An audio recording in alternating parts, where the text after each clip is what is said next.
Your environment plays a bigger role in your habits than motivation or willpower ever will. I think gluten intolerance is your body saying it expects to be treated better. I like to meditate to enable the third person's perspective.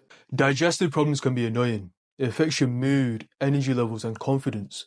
But with some simple lifestyle changes, you can smooth those issues out. And the biggest change you can make starts with your diet. And I think this is fairly obvious, but the first thing you can do is eat more unprocessed foods like meats, vegetables, and fruits. Because processed foods, as I'm sure you know, is harder to digest. Like if you eat Mackies or any fast food for a whole week, you know you're not going to feel good. Meanwhile, if you eat clean for a whole week, you know your digestion is going to be better. But even in healthy foods, there are certain molecules that are harder to digest. And today, we'll be going through three of those: lactose, gluten, and FODMAPs. Lactose is a sugar that's found in dairy products like milk, cheese, and yogurts. And after eating those, if you feel bloated or you have stomach pain, you might be lactose intolerant. What that means is you don't produce the lactase enzyme that's needed to digest lactose. But there are plenty of ways around that. Like first of all, there's loads of lactose-free options out there. You can get lactose-free milks, yogurts, cheese, protein bars, cakes, everything. And even some normal dairy products are naturally lower in lactose, like whey protein powder and cheddar cheese. So you might not have a problem with those. But even if you do, you can get lactase enzyme tablets. And if you have that before having any dairy products, you shouldn't have an issue. Like you might see this as a disadvantage, but I think lactose intolerance is normal. Like as adults, why are we drinking milk anyways? And on top of that, why are we drinking milk from another animal? Like imagine a monkey drinking milk from an elephant, or an elephant drinking milk from a giraffe. We somehow think, as humans, it's okay to drink milk from a cow, but if you deep it, it's weird. Anyways, gluten. Gluten is a product that's found in wheat, barley, and rye. So any products made from those, like breads, pasta, and cakes, will also contain gluten. And gluten is harder to digest for everyone, but more so if you're gluten intolerant. And you'll know if you're gluten intolerant because after you eat, let's say, bread or pasta, you'll have stomach pains and you might even feel fatigued. But like with lactose, there's plenty of gluten-free options out there.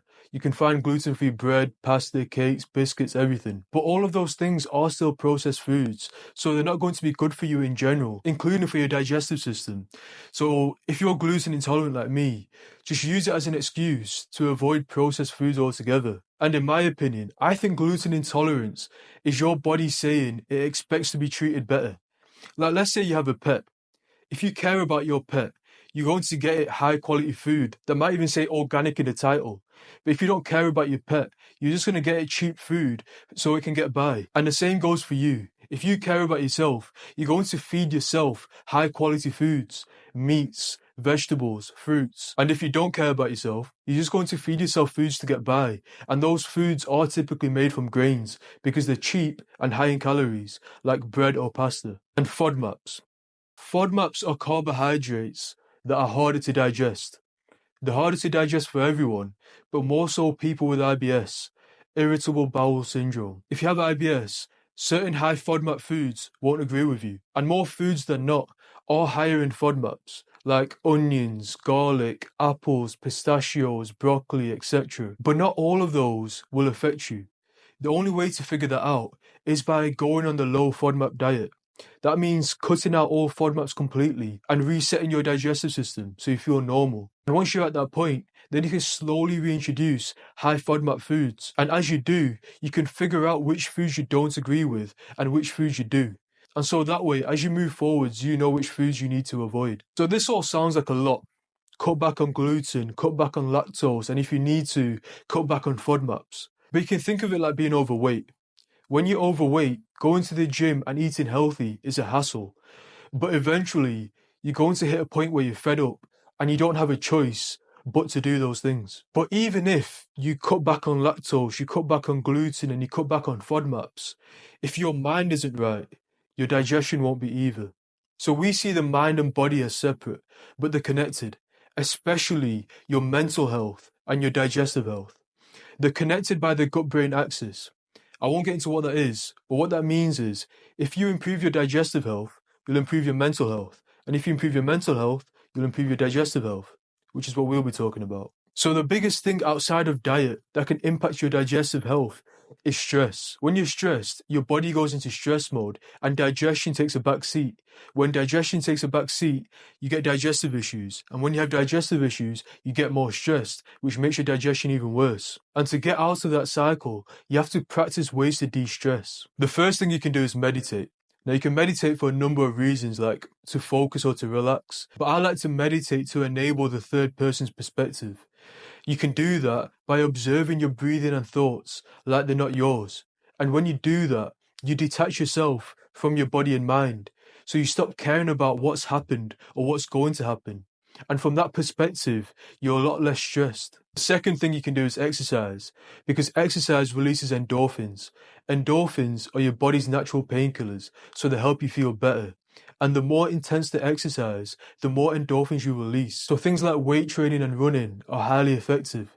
But even if you don't have time to do those things, which I doubt, a 20-minute walk will do. And the third thing is sleep.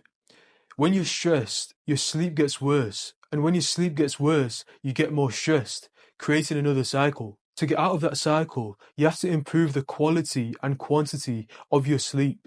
And you can do that by practicing good sleep hygiene. All that means is doing the things that you know you should be doing, like not eating a big meal before bed, not drinking alcohol before bed, not having caffeine too late in the day, putting your screen away and turning the lights down.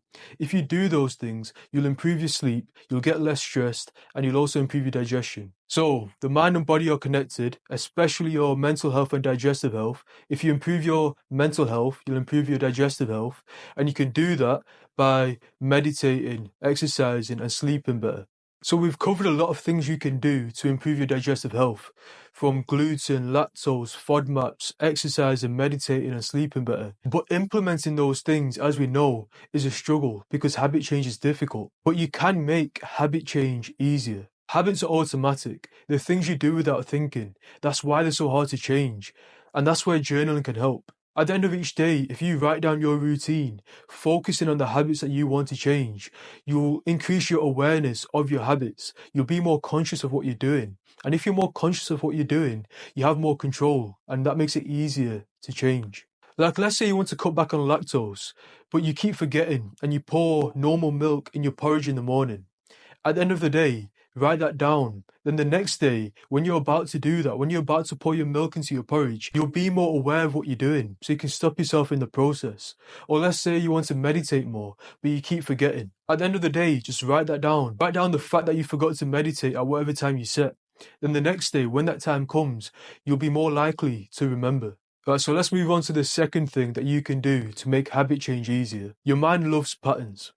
When you try to change those patterns by changing your behavior, alarms start going off. And the bigger the change, the louder the alarms, and the harder they are to ignore. So if you really want to change, start small. Now let's say you want to start going to the gym and you want to train for 2 hours a day. Going from doing nothing to doing that is a big ask, and your mind and body will resist. Instead, aim for half an hour a day and slowly work your way up to whatever goal you set. Now, obviously, I wouldn't recommend working out for 2 hours a day anyway, but you get the point. The third thing is managing your environment. Your environment plays a bigger role in your habits than motivation or willpower ever will. Like, let's say I want to stop eating chocolates and eat more fruit. If I've got a chocolate bar in front of me and no fruit, it's a lot harder to do that. So you have to create an environment where it's easy to do the habits that you want to do, and it's harder to do the habits that you don't want to do. So, habit change is difficult, but by journaling, starting slow, and managing your environment better, you can make it easier. Now, let's round this video off entirely.